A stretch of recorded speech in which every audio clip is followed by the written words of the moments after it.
మహిళాభివృద్ధి మరియు శిశు సంక్షేమం. అసంబద్ధ సామాజిక కట్టుబాట్లను ధిక్కరించి భారతదేశంలో తొలి మహిళా ఉపాధ్యాయులుగా గుర్తింపు పొందిన శ్రీమతి సావిత్రిబాయి పూలే ఈ విధంగా అన్నారు: ఒక మహిళకు సాధికారత కల్పిస్తే మొత్తం సమాజాన్నే ఉద్ధరించినట్లవుతుంది. మా నాయకుడు గౌరవ ముఖ్యమంత్రి శ్రీ నారా చంద్రబాబు నాయుడు గారు ఈ సిద్ధాంతాన్ని దృఢంగా విశ్వసించి స్వయం సహాయక సంఘాల ద్వారా మహిళలకు సాధికారత కల్పించిన మొదటి వ్యక్తి. వంటగదికే పరిమితమైన మహిళలు స్వయం సహాయక సంఘాల ద్వారా సామాజిక ఉద్యమంలో భాగస్వాములయ్యారు. మన రాష్ట్రం స్వయం సహాయక సంఘాల ఉద్యమానికి పర్యాయపదంగా దేశానికి ఆదర్శంగా నిలిచింది.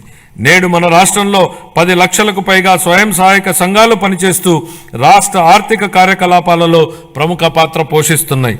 స్వయం సహాయక సంఘాల ద్వారా సాధించిన ఈ సాధికారత ఎంతగా ఉందంటే రాష్ట్ర సంక్షేమ విధానాలను మరియు రాజకీయాలను ప్రభావితం చేసే శక్తిగా డ్వాక్రా వ్యవస్థ రూపొందింది. స్త్రీ నిధికి కేటాయించిన నిధుల్లో 750 కోట్ల రూపాయలను గత ప్రభుత్వం పక్కదారి పట్టించింది. మహిళా స్వయం సహాయక సంఘాల సభ్యుల ఆర్థిక సాధికారతకు ఎంతో విఘాతం కలిగించింది.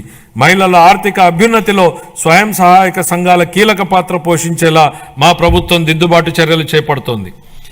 సమగ్ర శిశు అభివృద్ధి పథకం, మిషన్ శక్తి వంటి పథకాల ద్వారా మహిళలు, పిల్లలు మరియు కౌమార దశలో ఉన్న వారికి తగిన పోషకాహారం అందించేందుకు మా ప్రభుత్వం అనేక చర్యలు తీసుకుంటోంది.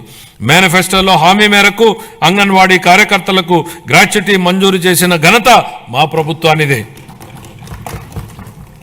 వృద్ధుల సంరక్షణ కోసం కొత్తగా 12 వృద్ధాశ్రమాలు మంజూరు చేయడం జరిగింది.